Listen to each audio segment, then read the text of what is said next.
update. This is my new eWin Champion chair, and let me tell you, it is great. Now listen, I have had this old dumpy office chair forever that I've used, and it's not good for my body, so it was time for me to get an actual seat. Oh my gosh. Oh, we're good. We're good. It was time to get a seat that was actually really good for me, and good for my body, and anyway, so okay, here we go. About a year ago, I built out this studio. Now, this is an old standalone garage. It's kind of crazy. This structure was built in the 1940s, and it was a chainsaw repair shop for decades. It was an amazing transformation from gravel floor, gross building into what is, to me, the coolest studio that it could have made. Now, one of the things is I spend a ton of time in here. I mean, I edit videos right here. I shoot videos facing this way. I work on guitars going that way. I store guitars back this way. It is a really cool piece of gear for the studio. And so let's run it through a 3-question gear review. Number one, what is good about this chair? Number one, it's really comfortable. One of the biggest things that's really comfortable to me is how form-fitted it is just to the shape of me as a person. And then also it has the lumbar support, has the pillow. Both of these, obviously, you can take off. At first I was convinced that I was going to take them off because they seemed nerdy, but I really, really like them. They're really comfortable. The lumbar support is great. Now, the chair itself has a couple features that are super helpful. Number one, like a car seat, you can recline the back like this. And I have never taken a nap in this studio. My wife has told me that that's why I'm not allowed to have a couch out here, because I could fall asleep. And I certainly could fall asleep in this chair, but I haven't. Maybe I will. I won't. I might. Okay, so that's one control. The other one is you can control the height of the seat here, and it goes pretty high. Like, that's higher than my feet can touch the ground. I mean, it would just be my toes touching the ground. And so that's one, and usually I keep it to where my knees are at right angles. And so that way it's helpful that I can just kind of be here. I'm comfortable. I can work kind of indefinitely for a couple hours. Now, the controls on the other side, there's a paddle that goes up and down. If you go up, it doesn't allow the back to recline. If you push it down like an office chair, it lets you kind of recline, but it's spring activated.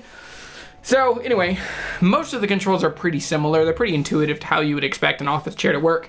And then the last thing, just about the fit and form and features of this, is how wide the base is. It doesn't seem to get in the way of things. I like that. It's a very wide base for the bottom, and so that's made it to where it's pretty helpful. In this chair, it just feels really comfortable. Now, this thing is not perfect, but it is a really good chair. So let's talk about the ways in which this thing isn't perfect and things I might tweak or revise or edit.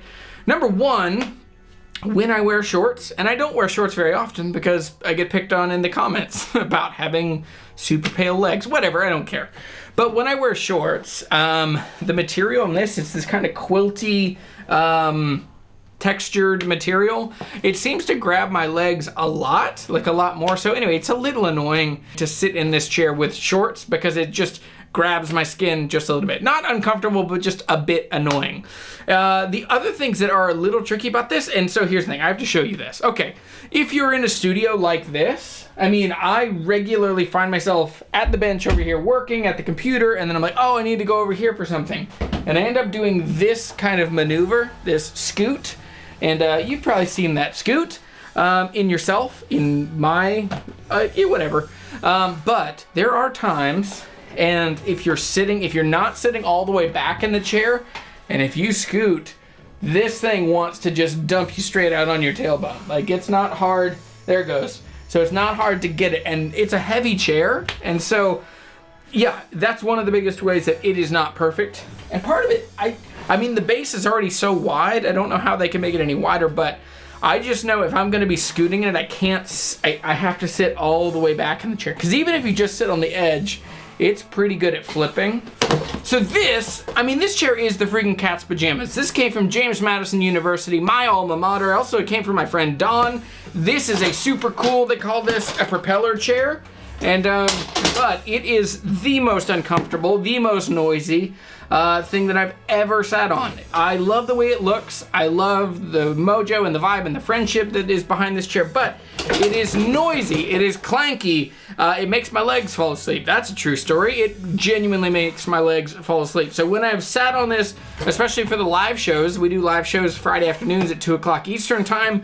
When we do, if I sit in this chair, I stand up and I feel like my legs are gonna fall off. So this chair is cool, but it fundamentally breaks the thing that I need good chairs to do, which is to be comfortable and to be silent. This thing is neither. So anyway, so that is the conclusion of what is good and what's bad about this thing. Now, the last question is, should you buy this chair? I think one of the ways in which we don't take care of ourselves very well is through the chairs that we sit on. That's why I think moving from that chair into this chair is a huge upgrade for me and for the studio. I mean, it feels a bit cheesy to say I'm more productive because of my chair, but between the standing desk here that I can crank up and stand, and then also having a good chair that takes care of my back and is just more comfortable and just more, it just feels better.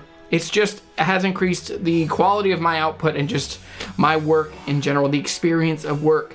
So anyway, there will be a link for these in the description down below. I'm super thankful to eWin for sending me this. Whoa. I did amputate this chair. So one of the things I have to show you is that the reason I took the arm off of this is so I can have a guitar in my lap. Especially with this being a studio, I just thought it made so much sense for me to just take this arm off of the chair so that I could just sit with a guitar. I could sit all the way back, I can recline, I can relax, and I can just track things, I can make videos for you, I can just be more comfortable. So it's really easy. There were 4 screws that I took out of the bottom, 4 bolts technically. And so I took out the 4 bolts, I put them back in the holes under here, and then took the arm off. I don't think I'll ever need the arm, but I'll hang on to it. But anyway, with all of that said, this thing is a freaking winner, and I'm super excited about it. If you're looking for a chair, use the link in the description down below. That'll get you 20% off of these chairs, and they are so much better than the cheap IKEA or my old chair before. This was from Sam's Club. So anyway, thanks for watching this video. I'm Jeremy, I'm the Guitar Hunter. Thanks to eWin. See you guys later.